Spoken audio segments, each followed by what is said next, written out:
Good day, good evening. Good to have your company today for another episode of the Jay and Rob Toy Show. Joining me today in the Jay and Rob Toy Show studio is our good friend, Mr. Jay Bartlett. Hello. Where is everybody in the chat? Oh, Anyone? they'll be here. Thanks for joining us for episode 09623 or whatever episode this is this time on the show that talks about all things toys, action figures, and pop culture. What do you think about that? I like how we talk about everything toys and pop culture and yeah, I mean there's certainly a lot to talk about this I'm week. uh There's a ton of stuff, but I'm yeah. slightly paying homage and yet poking fun at our good friends at Toy Power Podcast, as that's how they start all their episodes as well. Mm. Those are good guys, and I've been binging the last couple shows. Um, and as we wind down our 2021, their show has definitely been a staple on my rotation to get me through these past 12 months, especially with all the adversity that they face. So shout out to Trent, Ben, Frank, and of course the late Darren for everything that you've given us in 2021. This is a exciting episode for us, my friend. This brings us to another year close. How did that happen? How did we close yet another year and we're still talking about dollies and our shelfies and everything in between?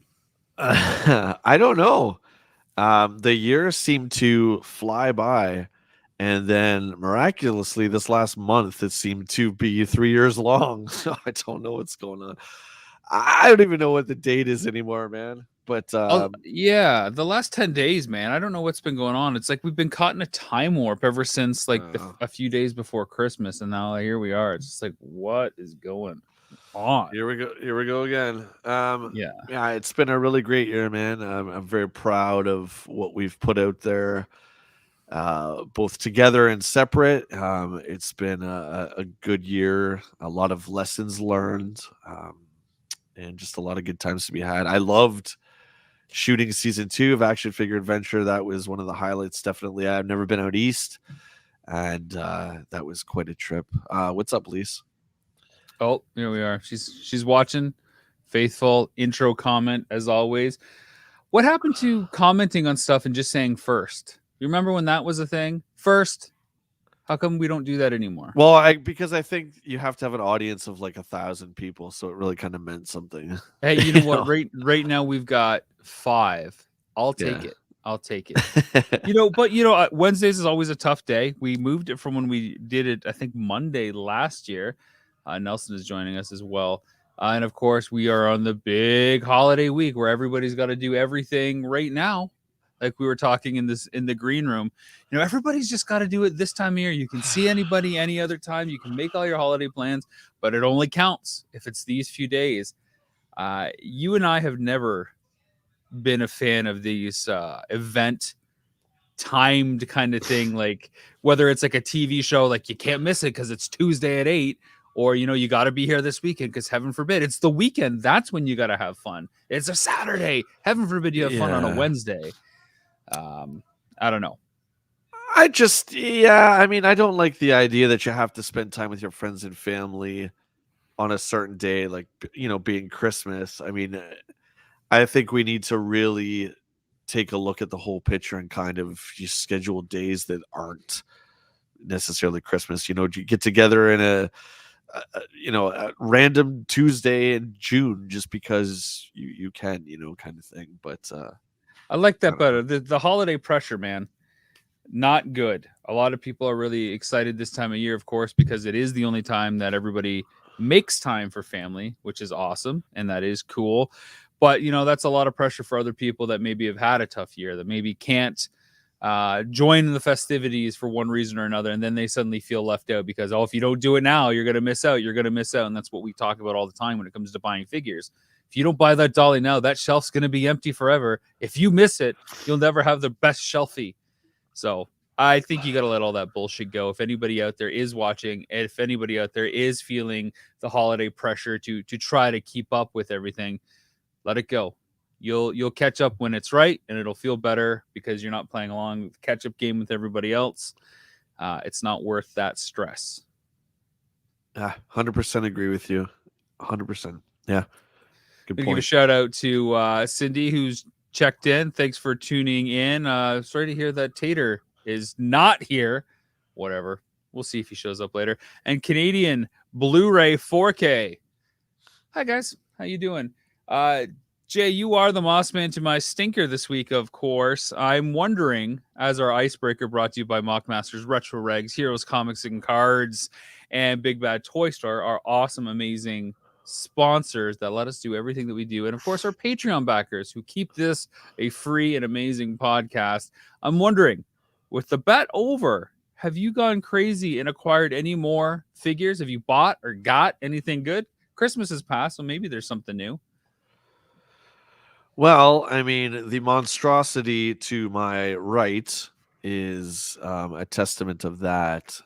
That's for action figure spotlight. Obviously, it's way too big to kind of just bring into frame, so I thought I would set it there. I've bought a few Marvel Legends along with your Christmas gift. I got a couple for myself. But besides this, and this really didn't cost me anything because I actually went down into the basement of my house and I dug out a ton of Star Wars stuff that was bought when The Force Awakens came out, when it was kind of like, Captain Phasma came out. So I bought everything, right? It was the 12-inch, the 8-inch, the 6-inch, the Disney diecast exclusive, all that stuff that's not 3/4 of Black Series. I took it all and I took it to our good pals at Heroes. And boom, look what I got. And you can only find cool stuff like this at Heroes, the best comic book store on the planet. This is, of course, the Palatoid Death Star, which was the UK release of the Death Star, which is completely different than the one we got, and quite a bit better. You guys like you and I will like this better because there's much more to the imagination with this one. Yeah, maybe we'll So, do a little compare and contrast later on during Action Figure Spotlight. You can highlight some of the things that you, in particular, like about this one compared to the North American release of the Death Star. I got a few things in the mail as well. This isn't really a spotlight, but it brings up an important thing that we've talked about as of late. I got the Action Force figures from Valaverse, which of course oh, neat. are military like GI Joe figures almost. Before Classified was announced, these guys went up on Kickstarter. So there's Steel Brigade, of course, and on the back you can see Sergeant Slaughter, Karak, the Bone Collector, Swarm Trooper, and Condor. I also have the Bone Collector. You can see here. You can check out that cool. Almost looks like Crossbones from Marvel Legends, and then Condor, which is kind of like the Duke of them all. Now, that's what I got in the mail. But what I want to really highlight, Jay, is this important user information. And you see those two symbols there, my friend? Look at that. Preferred method. So when you are handling, they are now including this sheet. Obviously, to loosen the plastic joints. Yeah. So we talk about this a lot with NECA. And while it is still a massive pet peeve of mine that I have to heat these up with either warm water or a hair dryer in order to pose them, at least for the Kickstarter backers, they sent this sheet to let people know to hopefully avoid some breakage and some replacement and stuff like that. So I do appreciate this kind of surfacing a heads up, if you will. So that is cool. So I like definitely. Yeah. I mean, there's just something in the NECA plastics. Every company has their own kind of plastic, and any toy collector knows that each figure has its own kind of feel. The NECA stuff, I can't stand the plastic. The Back to the Future toys, I think, are the way they look are incredible. The way they feel are horrible. That the new wave's coming out with 2015 Doc, and I'm done with that. I just they're so cheaply put together. It's a shame. Well, I mean, it's a real shame. We'll get into our action figure resolutions and what we had thought we were going to do last year at this time. We can kind of recap and revisit and see what we did. But with that kind of plastic and those kind of issues, it almost forces you to keep those things in the package, which for the most part, they look great in their blister. But you kind of want to touch it. You kind of want to put them together on a shelf. You might want to do a little diorama, rama. maybe that's what you want to do, but you can't really do that with that unless you've got your hair dryer out, and then you better, put it under the heat, pose it, and run to the shelf, because if you get to the shelf and it cools off and you got to make an adjustment, snap, it's not going to work. So Yeah. that's not good. That's a pretty good pickup you got there. I'm excited to hear about some of the other details on your Palatoid Death Star. I'm in the middle of shooting a video right now for YouTube. It should be out in the new year on this guy. It's been a real joy. It's great, right? Because it smells like an old comic book, because it is that heavier card stock. So it has that old book smell. It's really cool, man. Like a true antique. It's awesome, man. I love that. People talk about that new toy smell, but there's something to that vintage toy smell as well that gets lost. There's about a 20-year buffer between that new toy smell and a truly vintage offering, especially from like the smoke-free home or a store that has just been surrounded in paper product and newsprint. It's the smell of pop culture, right? That's what it truly is, I think. I want to thank everybody for watching episode 8 on Jinx Esports TV tonight in Canada, where we talked about a variety of topics. We talked about play features, reaction figures, cartoon likeness, and our good friend, Mr. Motu Joe from the Michigan area, showcased a ton of collectibles this evening that weren't related to Masters of the Universe. Surprise, surprise, folks. Collectors collect outside their own defined box, even if your name is Motu Joe. For a while, Jay Bartlett, the video game rock star, aka Stadium J, did play other video games than stadium events, if you can imagine. AKA Palatoid J. Yeah. Palatoid J, the foreign release hero J is what we're gonna call him. Oh, can't have the North American one. Nope, not good enough for me. We're gonna call him UKJ. That's what we're going with now. We could talk some topics. We've got a bunch laid out, but I thought maybe, just maybe, you would want to play a little bit of a game with me on air. Yeah, I like the games, especially the ones that are stacked against me, which seems to be most of them. No, this is not stacked. As always, there is no wrong answer, just wrong choices. This is a bit of a free association game where it combines two of our favorite things, my friend, music and action figures. All right, so I'm going to give you an album, and I want you to give me the action figure that you think embodies that album best.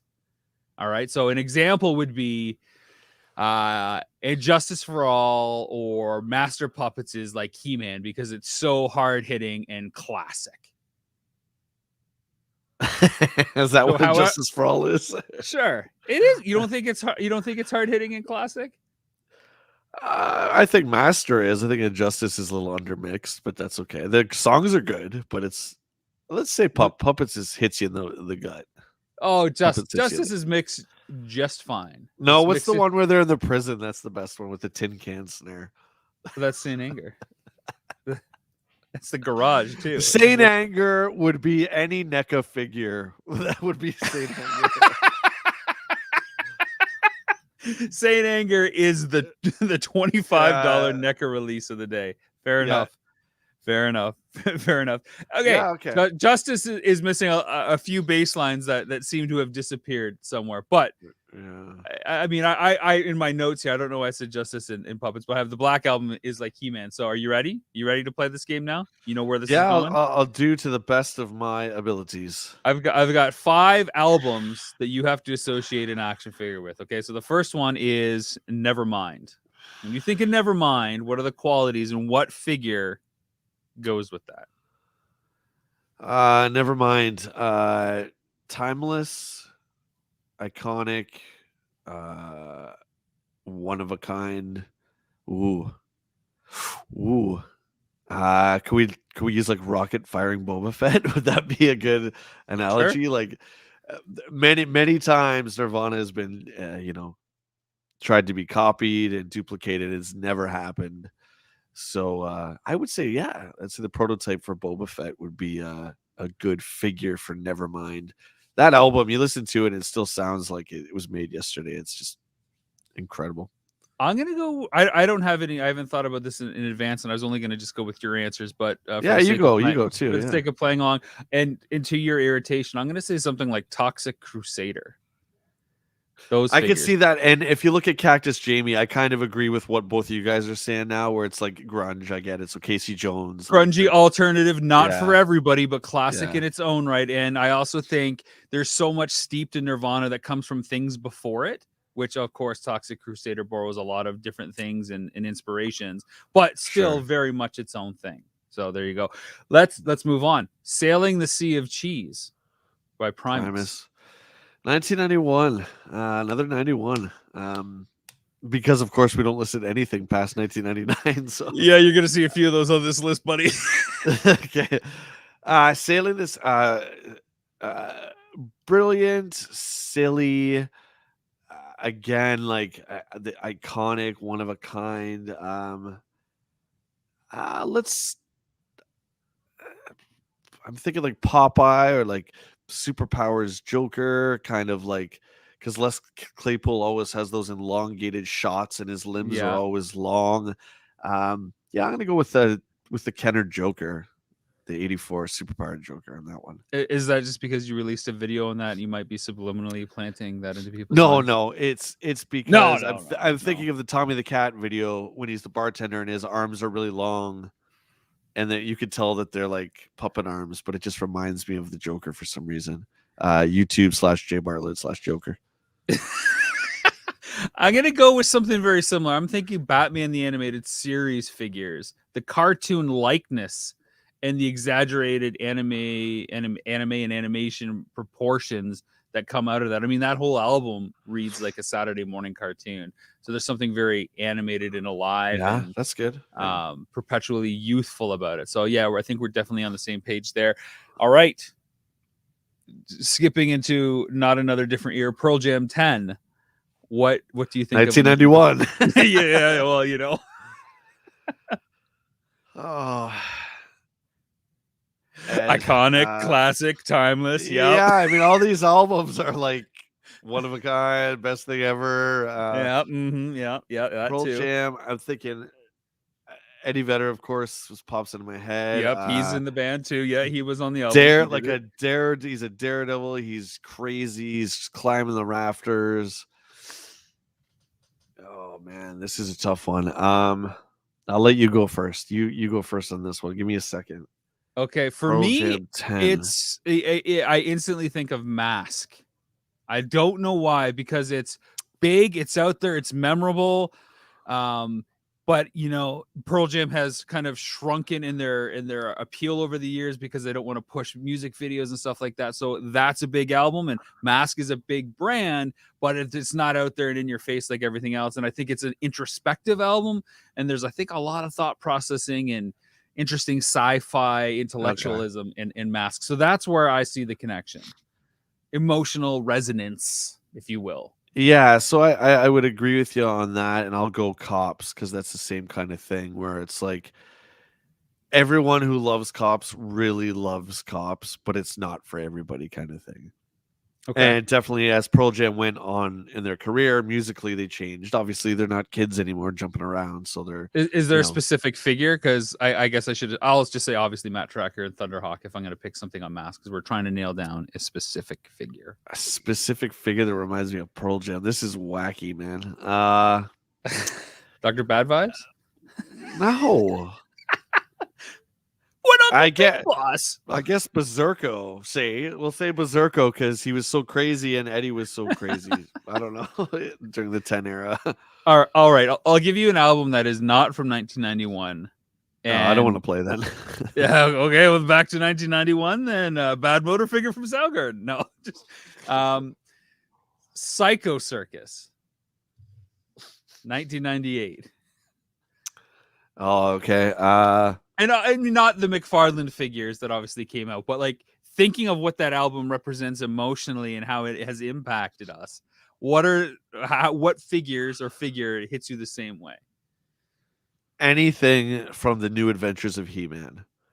Because like New Adventures of He-Man, I mean, you and I are such huge Kiss fans. It's fair to say we loved Psycho Circus.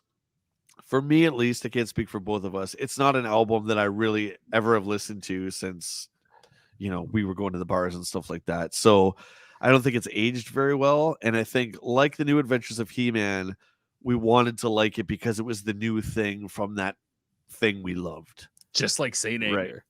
But kind of looking back now, I mean, Psycho Circus is incredibly cheesy. There's some catchy tunes, but anything visual from that is like the New Adventures of He-Man. It's a great idea, but executed poorly. I have That been was good. listening to Psycho Circus in an unhealthy amount in the last 3 weeks. When Yeah. we interviewed our friend Jeremy DeWitt, who does a lot of our iconic cartoon logo work for us, Yeah. somehow it came up in the interview, and we've been joking like every time we talk back and forth on Facebook, he'll say something like almost profound, and I'll just say, "Welcome to the show," because of course it's in the title track, and it's just become an ongoing Yeah. joke. And there's Uh, some great, like Razor Glasses is great, but then there's all the controversy where it's like, Peter was in the band, but Eric Singer was doing the drums because Pete couldn't do and it. it's And so so there's obvious just, when you listen to it now oh yeah, of too. course it is. Yeah. Yeah. Yeah. I would say something like Star Trek Raphael or Michelangelo, whatever the Star Trek Ninja Turtle was. That's what Psycho Circus is, for the same reasons that you're talking about. It's Wrong and familiar, awful. but all dressed up in a way that should be appealing, but for some reason isn't. Not to me. It's Not to just like me. you want this and you want to enjoy it because it's Ninja Turtles and it's Star Trek, but at the Yeah. same time, it just feels like such a weird mishmash that you can appreciate it, but it's hard to absolutely love. That's fair. Yeah, that's good. All right, Yeah. the last free association music albums back and forth. Cactus Jamie is saying Psycho Circus Faker. Funny. Is the color and the shape, Jay? Which figure embodies how you feel about the color and the shape by the Foo Fighters?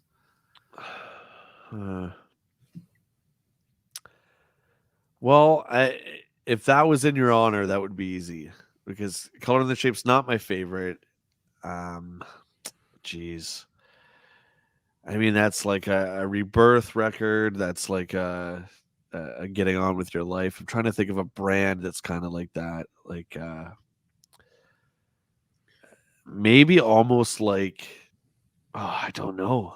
Chime in if you got something. Yeah, I was thinking along the same lines that you're talking about here thematically. It's the follow-up album. It's more mature sonically. It's more refined and polished. It's harder hitting.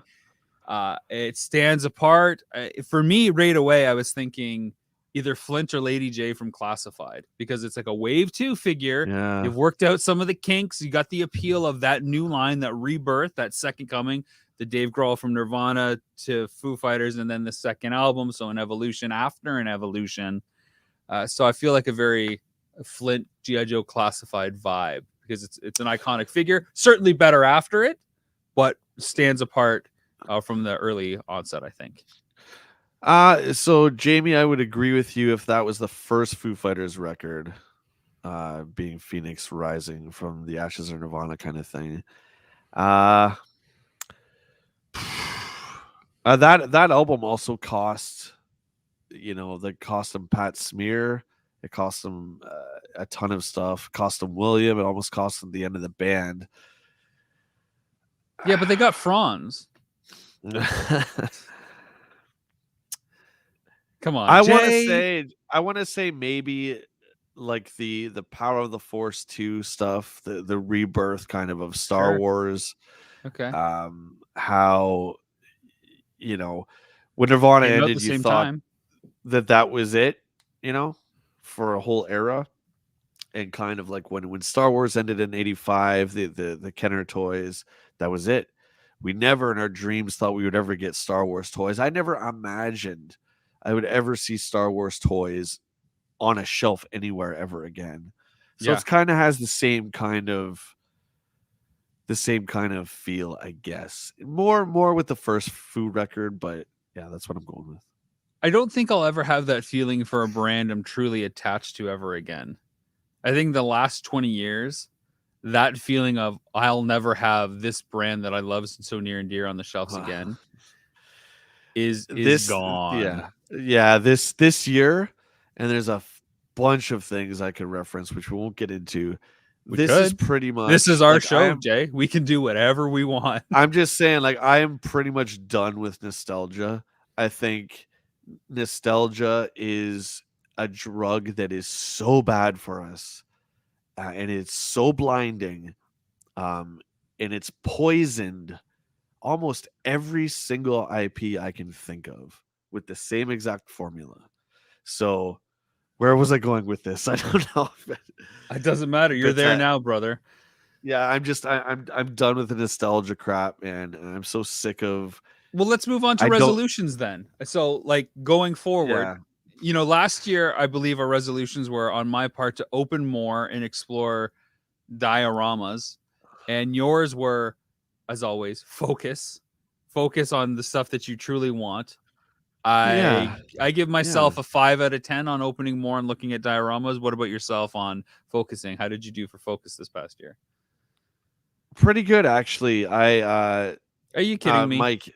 I saw what you bought alone while we we were shooting a week. Mike, I was just gonna say, yeah. I mean, think about it, man. We could get into that in a couple minutes too, because it's really something I've been thinking about a lot over the last few months. Well, I mean, I completed Inhumanoids, which is great. Brave Star is done except for one character. So I've done better than I have been. Clash of the Titans. And Clash of the Titans, I pretty much finished. Yes, I did finish. Yeah. So I've done a bit more. I cut myself off of NECA Turtles, even though I've seen Splinter, and that one is hard to leave behind because it would really be perfect just to have you almost need Splinter, right? He's the mentor, but I can't do the 70 for it. So yeah, I think I've done better. I've strayed, of course, during Action Figure Adventure Season 2. We saw some stuff that you don't see, right? Yeah. And we probably won't see it again, maybe ever. So yeah, there's some pieces that I bought that were maybe unnecessary, but So what do you give yourself out of 10 on sticking to your resolutions from last year? I would do a 7. I did a lot better than I thought. Whereas the last year before it, it's just like you're just going crazy, Okay. grabbing everything. Fair. Let's move on to resolutions going forward. So, to pick up where you left off a minute ago, and Mike Yeah, Robertson yeah. chimed in saying he honestly never thought about nostalgia that way being a deadly disease, addictive properties.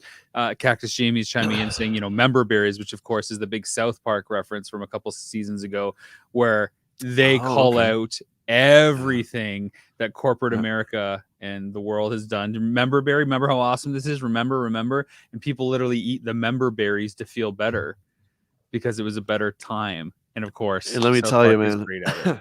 that's what this is. I'm going to there's minor spoilers here for Spider-Man, okay? And it's not anything that people don't know about, okay? Obviously, we knew a year ago there was rumors that Tobey Maguire and Andrew Garfield were going to be in it, okay? Spoilers, if you don't want to What? know, don't listen. What? Isn't it funny how nostalgia works? And here's my example with Spider-Man. People shit on Tobey Maguire for so long and those 3 Spider-Man movies for so long. And then on top of that, Andrew Garfield comes along and just gets crucified. Yep. Now, all 3 of them are together, and now it's the best thing I've ever seen in my life. That, along with Ghostbusters and the Force Awakens formula of this nostalgia bullshit, I'm fucking done with it. And I'm sorry to drop the F-bomb, but I now see things, instead of like wondering why Han Solo is in Force Awakens, how does he serve the story? You're so blinded by the fact that you're seeing Han Solo again. It's a shiny That object. Pay attention to that's it right. rather than think about it. And I finally broken that this year, and I'm done with that stuff. So Well, that's welcome to the other side, my friend. The downside of being on this side Yeah. is you'll always have a piqued interest on what these things are, but you will no longer be foaming at the mouth to be their opening day at midnight kind of thing. You will see them when you see them. I haven't seen Ghostbusters. I haven't seen Spider-Man. I've never been like so anxious to see any of the Marvel superheroes, probably because we read the books growing up that they draw so much influence on that they're not going to be brand new to me Well, anyways, listen. you Now you know, got this whole multi-universe bullshit which has too. always been the deal with comic books, though. Sure, of course, but it's also lazy writing, and I've always said that. It's like, well, oh, geez, well, we really screwed ourselves. Now we own the rights to Venom. How are we going to do this where we tie him in? Multiverse. Ugh. Yeah. You know, how are we going to get Carnage in here? Multiverse. How are we going to get Tobey Maguire and stuff? It's like the last Spider-Man wasn't as critically acclaimed as the first one. Okay, so what are we going to do? We'll bring back the other Spider-Man. Oh, that's a great idea. And then we'll bring back all the villains. Come on, man. It's just the only, well, I'm not going to This say is how anymore. you say multiverse. I say corporate synergy. This is how we get all our assets under the same thing to that's right. unravel the mess that license purchasing for 50 years has caused, right? Okay, spoilers again, and I'm sure you know about Charlie Cox, but anyone who doesn't, you do now, and I don't care. It's been out for 2 weeks. Well, gee, the only good thing that I can see that's come out of this, well, one is Andrew Garfield, because I loved him as Spider-Man. That's just me. And two, that Charlie Cox finally gets his fucking job back, man, because he was incredible as Daredevil. Well, not just him, right? I'm sure you've seen the spoilers for Hawkeye. Yeah, of course. Vincent D'Onofrio. Yeah, Vincent D'Onofrio. Here's something that I really want to point out that really hits it on the head for nostalgia bombs: wrestling. Because when they try to bring a character back from yesteryear that maybe you remember as a kid and you're still watching now, take on the newer guys that are in their prime, that's like the perfect visual example. Like watching like Ric Flair try to take on, I don't know, Chris Jericho. There's a 15-year difference in athleticism there, and it doesn't match up no matter how good the storyline is, no matter how much you want to believe. Like Hogan versus Rock is the perfect example for me. WrestleMania 2002, Toronto Skydome. That doesn't make sense on any level to me whatsoever. That is fed to the masses. I don't buy it, but you want to believe it. I disagree. Disagree with that. In that, because I always looked at that match like the passing of the torch. Rock is younger, and obviously that torch was passed years before. To who though?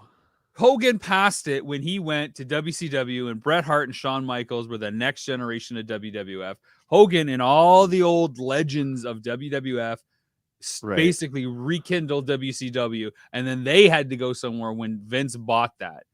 And you can't just bring them back in. It doesn't work that way. I don't mind that so much because it's a sport match. I mean, when you take all the drama away, it's still it's sports, right? I mean, it's not sports entertainment. People get old, people get frail. But what I'm saying is, like, here's the new thing, but here's the reason you're watching the old thing. Remember the old thing? Now you're excited for it because of the old thing. And it's like, no. And it's different than saying, give me Bret Hart versus Shawn Michaels, because they're from the same era, and I'll watch that because they're things from the past. But when you're trying to like disguise something old as something new and make it important because of it, when maybe you crapped on it, like your Spider-Man example, and everybody's like raving about the Spider-Man 3 Tobey Maguire dance, like, oh, that's the coolest thing ever, when everybody universally shit on emo Peter Parker. Like, oh my, hated that. And I'm not the biggest Sam Raimi fan. I love the first Evil Dead, and that's really about it. But I loved those movies. I loved the Spider-Man stuff. It was a little wacky, but at no point was I ever like, oh, even 3 is, it didn't hit the bar, kind of like the third Batman didn't hit the bar, right? With Bane or whatever. But they were still good. And the Andrew Garfield stuff I liked. I didn't like what they did with Electro. I thought that was stupid. But I liked Andrew Garfield as Peter Parker. He was more he was more of an attitude. It was more of a today's version of Peter, right? Where I found that Tobey Maguire was way more 60s Peter, right? And those were great. And then everyone was just trashing him. And then Tom Holland came around, and he was the best ever. He was the greatest, and those other movies are garbage. And now it's like all three of them are together. And now I don't know, man. Do you see what I mean? It's just like now It's everyone bridging is the like gap, obsessed right? with it. Everybody that grew up with the Maguire films that probably saw them, they were probably born for the most part. Like if that's their first entrance to Spider-Man, probably born in like 1990, right? So when they're like 10 years old, which is like the perfect blockbuster age to see Spider-Man, like that's your guy. And so now if you're 10 years old when you see that, now you're 30 and maybe you have kids that you're bringing to the cinema to see the new Spider-Man, and Tom Holland's theirs, and you grew up with this. It's the Batman James Bond thing all over again. We each grow up with the guy that we know connected to the suit. The problem comes when you Yeah. start throwing stones at the other guy. Like people want to throw stones at Roger Moore's way of being Bond and versus Sean Connery versus Timothy Dalton, like we've talked about in the past. Everybody's gonna have a different take on the character, but the hate and then Yeah. and the Yeah. aggression towards this stuff is the problem on top of the waving of the nostalgia thing. Oh, So we here's the could big talk shiny about thing. who our favorite Bond is, right?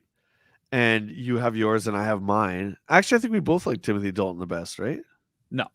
No, only one of us makes the right decision there, my friend. So Timothy Dalton here, and you're probably Roger Moore, whatever. The point is, I like a gentleman, is Bob. that that's fine, and we let it go at that. But yeah, when it's like people just attacking each other, it's crazy. And But to your point, if Roger Moore was still alive, and No Time to Die comes out, the last Daniel Craig film this year, and he was in it as like the main villain or another 00 agent that he has to team up with and bring out a further retirement, I wouldn't be excited about that any more than I'm excited about these other Spider-Man or like Michael Keaton Batman 89 in the Flash movie coming out. or friggin' Bill Murray phoning in his performance the last 5 minutes of Ghostbusters. I don't need to see that. There is no point to it. Stop it. Stop rooting everything. I Just feel how like about this? Come up with something else that's new and cool and take a yeah. chance on it. We have these streaming platforms that are supposed to like decrease risk for everybody that's funding these films because the eyeballs are there. If the You eyeballs are there, know, everybody's on these streaming platforms, then make the 20 to 50 million dollar movie instead of either a $5 million movie or a $200 million movie. There's no in between anymore. well, You know what I mean? So make yes. something Yeah, I good do. in the middle and take a chance With on a new idea. Like when The Matrix came out in 1999, that was a new idea. And guess what? People liked it. Not everything will work, but take a chance on something good. There's lots of ideas out there. well, the new one, don't even talk about that. That's another thing, man. It's like and I won't wreck this because this is brand new, but it's safe to say that everything you knew about the first three, oh, guess what? Now that doesn't matter anymore because there's now this thing. I'm done with it all, man. I'm done with them. I'm waiting Retconning. for Back to the Future to get it. I know It'll it's never coming soon. it'll never happen. They refuse to do it. They refuse to do it. I That has don't been the need to rule. see old Marty McFly handing over the keys and then them, going to Doc's grave. And, I don't need to see that the same way I don't need to see Ghost Harold Ramis like ridiculous in a movie that was about cynicism and a comedy. And they were exterminators and Bill Murray was a con man. And now it's like this iconic, I don't know, man. I could go on and on about this, but Well, this that is one the whole really drives me. this is the difference between like the filmmaker's intent and an original Yeah. reception and understanding what it was when it comes out versus this mythos that has built What it's up over become. time Yeah. and what people have inherited and Yeah. bestowed upon it. I Right? also realized that Ghostbusters was a thing really fast. The cartoon came out really fast. So it wasn't just like the last 10 years, it became this iconic thing. It has been for a long time. But I I'm still don't talking. understand it. I still don't understand how Ghostbusters has become this giant thing, or Back to the Future. Let me For that let me matter. let Those me say something. franchises are great, but Indiana Jones crushes them all. And even though they put out different movies, they don't seem to be on the same footing. Nobody talks about Indiana Jones the way they want to revere Ghostbusters. That they really don't. You're absolutely right. And it's strange because the first Ghostbusters was, as everyone said, lightning in a bottle. the Yeah. second one is basically the first one, just done way worse and way cheesier. And this new one is just, I mean, the first three quarters are okay, but it's now turned into kind of like this melodrama, dramatic thing where It, it's this thing everything we they've have to care about, because we're so invested in it, and we got to do it justice. this is it, and this is my last thing on Ghostbusters. I know you want to see it, and I really don't want to sour your, opinion of it. It's like I said before, it's the granddaughter of Egon because they waited so long to make this sequel. They can't even have their kids anymore. It's got to be their grandkids, right? It finds all the equipment, the proton packs, and all this stuff, and now it's kids running around just doing a bunch of stupid shit. And it's the same villain from the first one. It's so insulting to Ghostbuster fans. The first one was witty because you had three, arguably four, brilliant comedians who were very good at improvisation. They would do 8 or 9 takes pretty much There's for like every scene. 6, right? If you think about Bill it. Murray, yeah, sure. I'm just talking about the 4 Ghostbusters, right? Bill Murray would just do take after take, and something as trivial as the candy bar that he hands, you've earned it. You've Like earned it. just one thing he tried differently in a take. They go out of their way to that the granddaughter goes in the jumpsuit and finds the chunky wrapper. Like it's this big iconic imagery. Like, hey, remember that nostalgia? Remember that part in the Again, first one? like And then we've everyone said gets with all Star teary Wars. eyed. Like we've Oh, said with dude. Star Wars, the stuff that makes Star Wars great is the stuff that doesn't need explaining and further dissecting. Your father served with me in the Clone Wars. Cool. Now I'm thinking about what the hell the Clone Wars It's are great. It's for great. decades. Yep. Putting those pieces in my imagination. I don't need to see them. I don't need to know what metachlorians are as a scientific way of explaining where the force comes from. I don't Yeah. need that. Give me the mysticism and romanticism. Let me have the moments that speak to me that aren't so profound that they're subtle subtext like you've earned it. There's a moment between characters there that isn't for the audience. It's just for them. That says everything it needs to say for the audience, but needs to go forward. And this is important, folks, because we are talking about New Year's resolutions for figure collecting and everything.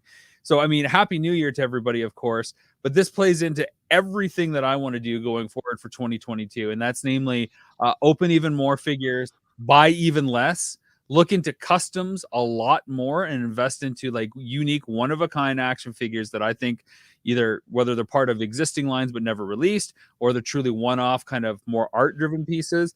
And of course, I want to reorganize my collection and reconfigure the display, work with what I've got. And if I don't have something, only acquire the coolest of the cool. That's where I'm at for 2022. Have you given much thought to what you want to do in the year ahead, Jay? That's pretty much where I'm at, man. Honestly, I've just cutting back a lot on spending, trimming down the collection, like I explained earlier with the Death Star here, getting rid of excess fat that I don't need, and some stuff you look at and it's like, why did I ever get that? I'm never going to display it. Get rid of it, trade it in for something else. Yeah, just being a little bit smarter. Like we've just talked about for half an hour, not falling for the nostalgia trap anymore. I'm done with that. And just enjoying more of what we have, because we both have a ton of stuff, utilizing that more and enjoying it. And like you, every single Marvel Legend I've opened every one of them. They're all on my shelf now. And that was a great feeling. I did that actually today. That was a lot of fun, and just put all the Daredevil guys together, all the Spider-Man guys together. And it was just, it was great. Now, did you open all your retro Spider-Man cartoon guys? No. So I saved all the boxes, but you'll be proud of me. I saved all the boxes for the Legends because I like how they go back in, and the art's pretty cool for each one. The Revelation stuff, though, He-Man stuff, I threw out all those boxes. I felt really good. Nice. Because I don't like the box art for those anyway. So I got rid of all that stuff. And I emptied out a lot of stuff in the basement for trades, and also just got rid of a lot of garbage, just empty packages. Feels good. I'm kind of curious. Is there anything that you're looking to collect or divert your collecting focus from figures but still within the pop culture space? Are you looking at getting uh, back into vinyl a little bit more, or movie posters, or like merchandise related to some of your favorite brands? Um, I've been on kind of a guitar buying kick lately, but I've noticed that's that. You big guitar hero. yeah, I got my dream guitars, so I'm pretty good that way. I don't know, man. I always love buying music. Records are great. I love you go to Michael's, which is a craft place we have here in Canada. I love buying the record frames. They're really cheap. Yeah. And lately, like all over the house, there's just, buy my favorite record and just have that art on the wall. So yeah, maybe some more vinyl, but less is more. So spending less on this kind of stuff and kind of just taking it easy kind of thing, I think. I know that's a boring answer, but No, no, that's totally cool. I think I want to look and see what I've acquired from the past film projects I've done, because I've got kind of one or two pieces for all the different films or series that I've done, but they're not necessarily all displayed. So like for Power of yeah. Grayskull, I have two posters that everybody signed that was part of it. They're framed, they're on the wall. We've got the NES from Nintendo Quest, of course. We've got some stuff for Action Figure Adventures, stuff that we've collected along the way that I've got. I just kind of want to make that a little bit of something. So probably again investing in the display side of that stuff, not necessarily acquiring more crap for the shelf. Yeah, I agree. A lot of these packages, I have a shelf. Well, you can't see it way in the back there that had a lot of 2-packs of Marvel Legends, a lot of the 2-packs of the Masters of the Universe stuff, and it's just like, I could put maybe 2 or 3 on one shelf. Yeah. We're talking like $80 shelves. I'm like, what am I doing? I can put like 20 or 30 figures on this shelf. So, Now you know and how a retailer feels. yeah, it's just like I'm getting rid of this stuff, and I don't like the Black Series where they display them sideways. I don't like to do that either. Yeah, spined So out. I'm like, I screw it. I'm just gonna open them, man. Like, and it's Enjoy it. I each figure is a case by case basis, but I really enjoy taking the figures out. It's a lot of fun. I think figures, if you don't touch them, you're missing a core sensory experience that you were designed to have with them. These figures were now largely designed digitally and put out there, but the manufacturers and designers play with them. They touch them. What works and what doesn't work in their hands goes back into the design. It's not like a hands-free, closed off vacuum. It's important that you, I think, touch these so you feel the intent of the designer as well and get the full experience. There's always the rule of two when you need those other ones, though, of course. Before we wrap up the show and get to Action Figure Spotlight, I mentioned Power of Grayskull. Of course, a legend has passed in the Masters of the Universe community in the last week on Christmas Eve. It was announced, I believe, and that's the passing of Mark Taylor, who's one of the creators of He-Man. It was Mark's vision for this barbarian, this ruthless warrior of a kind of might makes right. You don't mess with He-Man. And he is the hero in whatever form you need him to be, whether it's a barbarian like Conan, whether it's a knight like Sir Lancelot, or whatever form he takes. He is the one that comes in to vanquish your greatest fears, though those beings that inhabit and reflect death in your dreams at night, the Skeletors that we all have in our closet that come and haunt us. Only He-Man can truly defeat them. Mark was obviously so instrumental to that brand, not alone in the voice of creating what became Masters of the Universe, of course, but I firmly believe it is his core vision that led to He-Man becoming what it was, and everything else was a layer on top of what he started as the seed. And he passed away due to health conditions related to his heart. And it's just wild. I mean, nobody lives forever, as you and I both well know, my friend. And Yeah, it's a tough one. yeah, he's He was I never met him. You got the pleasure of meeting him, and I'm honored that he's in our series forever. I think that's I remember when you told me you interviewed him at PowerCon for the show. I was like, oh my god, that's so great that we have him in there. But yeah, I think it was the toys that made us when he talks about the fun house and where Skeletor came from, and it was actually a real dead body they used. I believe it was Mark Taylor that tells that story. Yep. That's where Skeletor came from, and that's a haunting story to me. And I think his vision of He-Man was a lot grittier. It was a lot more of what I liked, what drew me to He-Man, which was obviously Conan the Barbarian style. That's the He-Man I fell in love with. But yeah, he's gonna be missed, man. He's a legend. He's a legend.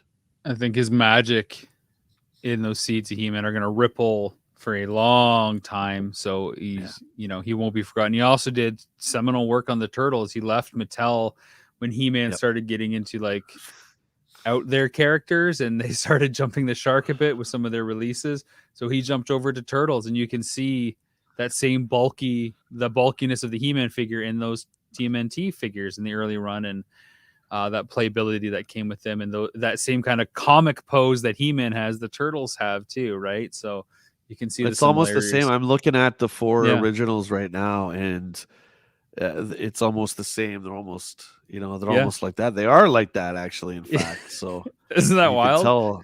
Yeah, it's great. I think it's wonderful. Yeah. And of course, growing up, wonderful we don't artist, know that. Man. Growing up, we don't know that, but it feels right. It was an easy transition. And he talked about both brands in Action Figure Adventure and the Jay and Rob Toy Show on top of Power of Grayskull. It's funny you mentioned that Funhouse story, because that's what we were going to open Power of Grayskull with as well. And I said, no, we can't open with that, because we knew that the Toys That Made Us were filming a He-Man episode at the same time. I said, those guys are going to do that. Brian Volkweiss from Nassau. I said, I guarantee that that's what they do, because it's that strong. So we need to open up with something even stronger that isn't defined to one kind of encompassing story. It's interesting that you picked that out, but yeah, it was, we were down the same rabbit hole on that one, because it is so visceral. Yeah. I mean, and on that note, I will add to it, we also lost someone else. And although you and I aren't sports guys, John Madden was one of the, if not the biggest sports video game of all time. And easily the biggest. Easily. Yeah. And I remember, Trip Hawkins, when he was running EA, creating this football game and putting John Madden. It was the first, I believe, licensed sports personality on a video game. Second. They did I think it was Kareem Abdul-Jabbar and Larry Bird. Oh yeah. Nothing like Madden as far as popularity, where Madden graced the cover for almost over a decade before he's just getting too old to be on the cover, so they replaced him with stars and stuff like that. But that hit me too. It's like, wow, he's a huge part of video game history. And I know he's a football guy. I know that. But for me, it'll always be like Madden football, man, it's synonymous with gaming. Yeah. It's funny you mentioned that, and Trip, because of course I got to meet Trip for filming video game box art. And so we're talking about that. You always mention that, yeah. Yeah, that's right. And I got to be in his house too, Jay. He invited me into his personal home and showed me all his sealed copies of Genesis games and 3DO games. And I digress. It's all about the 3DO. It's all about the 3DO. I digress, Jay. But we were talking about all these illustrative covers and iconic artwork that stands out. And I turned to him and said, so why did you put John Madden on the cover of a game then? And he said, because John has a personality as bigger than any art that we could have conjured to match. And obviously, as Madden got older, he tapered down commentary wise, not much, but when he went for 20 years. He went for 20 years. Yeah, when he was no longer a coach, like when he was a commentator, he was just crazy, like out there. Like there's few commentators like that, like John Madden. And second most winning coach in NFL history. Retired early, I think in his early 40s. Became a coach at 32. won a Super Bowl with the Raiders in 77, and then in 88, 89 started his color commentary, retired in 2009. So that's the sports fan There in you me go. coming out, folks. Let's get to action figure spotlight before we wrap up the show. You want to talk more about your Palatoy Death Star that you got on display there? Yeah, so here she is. This guy is the Palatoid Death Star. Palatoy is a UK based company. This is a cardstock playset. What that means is it's cardstock. It's heavy cardboard. There's only a few plastic pieces. Mine is actually missing two parts. So on the top here, I'm missing the two turret guns and the canopy that covers it. The two turret guns are actually just X-Wing fighter guns from the original Kenner X-Wing. So those aren't too difficult to replace. I think I probably have a ton of extra around the house here. Canopy is a different story, but this thing is in relatively good shape, considering how old it is and how absolutely fragile it is. This is an absolute holy grail in the toy collecting community and, of course, in the Star Wars community. And it's finally home. And like I said earlier in the show, it smells like old comic books, and it's just you can't buy that, man. It's just it's amazing. That is my action figure spotlight. Of course, I have Luke, Han, and Chewie, and I don't have a New Hope Leia with the cape. Otherwise, she would be there too. But there you go, the Palatoy Death Star. I love that. It's infinitely more fun than the vertical slice that we got in North America with like the 3 chambers. It's cool for the trash compactor part, probably the most, but like the command deck at top, not so good. Well, the little swinging part, not so awesome. But this playset is way better because you've got all the different rooms. Blow me up a bit here. All right, I'll blow you up. Here you go. Yeah, so right here, you can't see, this is the trash compactor, and this actually moves. Oh, so you can close it in like that. That's cool. And the doors, there's some movable stuff. Like there is a plastic garbage chute, which actually the Kenner one didn't have. So this is an actual chute that your character will fall down and land inside the garbage compactor. And you and I are such big fans of cardboard play sets. And this one, obviously, it has the shape of the Death Star. It even has like the little trench run thing. So if you lift that up, you can actually pretend you're dropping the photon torpedoes down the shaft. And there's just a lot more to it. I really like the hallway. That's such a small detail, but I like the hallway there from your figures to the next compartment. I feel like you can really have a battle and a chase through that whole circular display. That's awesome. What I wanted to showcase is actually a newer toy. And it's a line that I know you're not a fan of, and I was very skeptical at first, but it's a line that I've really found some love with, and that's the RED Transformers. And I have Soundwave here. I've got a Prime, a Coronation Starscream, a Megatron, and Soundwave. And I think this is a Hasbro Pulse exclusive. And I'm really blown away by this. I know everybody's like, well, I don't want the RED figures or even the Super 7 figures because they don't transform. And a Transformer has to transform. And if it doesn't, it's useless to me. But for me, it's about the characters first and foremost. And the cartoon is my draw to Transformers. So in my declaration of opening things up more, I don't have any scissors handy, but there's a better look at Soundwave there. It just looks really great. It's $20. I don't want to spend the 30 plus on the Kingdom and War for Cybertron figures. This feels a little bit more cartoon accurate for me, which is what I like. The price point is great. The figures feel nice and they display incredible. And they come with a ton of accessories. So Soundwave, for example, has all these accessories as shown here on the side as well. Multiple hands. He comes with a tape, of course. He comes with cannon as well. Prime and Megatron come with a lot of accessories as well. Coronation Starscream comes with the cape and the crown. Great figures. I won't get a ton of them. I'll just pick and choose what I want, but I was really happy to find a Soundwave. And for the Transformer stuff that I like, RED does it for me. I know a lot of people are skeptical, and they will, but when most of these things just sit on our shelves, it's going to be a robot mode to me all the time with Transformers anyways. So why not do this? Akira-san, this group is for everybody. So it's not just vintage; it's everything. Vintage, Those are current, pop culture, music, yeah, hanging out, good those times. are really great figures. And it's really weird. You know, you and I love the lore of Transformers, primarily the G1 stuff.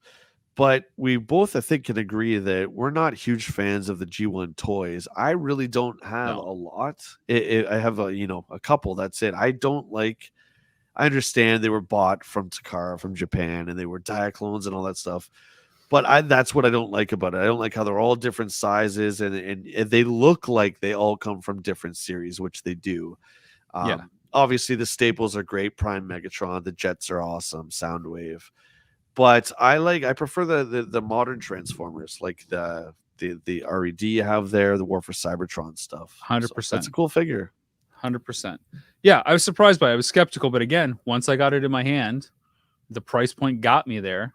It was an easy decision to make. So that's where I am. That'll do it for another episode of the Jay and Rob Toy Show, the last of 2021. We will definitely be back in 2022 as we carry on, of course, sharing the same night with our Jinxie Sports TV episodes, which you can check out also on Vimeo if you're outside of Canada. Just go Vimeo on demand / the Jay and Rob Toy Show. Just search in Vimeo. You will find it. You'll get all 20 episodes for an awesome, incredible deal, and you get more of us as well. Jay, where can people find you if they want to see more of your content, like that not so subtly alluded to Joker video? YouTube, definitely just search Jay Bartlett. I have the top 10 of the year coming out New Year's Eve, and of course my Palatoid Death Star construction from where I bought it to building it. That's a lot of fun to do, and my review on that. YouTube, and I'm catching up on The Exorcist. Only a couple hundred separate us now, so I think by the new year I'm going to surpass him. That's my goal. I love it. I love it. You can catch me on Twitter at Rob McZob, on Instagram at Rob McCallum Films, at the Jay and Rob Toy Show, and at Action Figure Adventure. We are still finalizing details, of course, for the Action Figure Adventure auction. You will get a much better look at all those pieces in the near future once we cement all those details. Everybody be safe this holiday season. Try to use your minds, protect yourself, be considerate of other people during this time of year. Lots of travel, lots of stuff going on. Just breathe a little and save all those have to get together moments for a time when you actually want to get together without the stress and the pressure. I will see you guys later. Jay, any final words? It's been a wonderful year, guys. Thanks, Willie, for showing up at the end. You son of a bitch.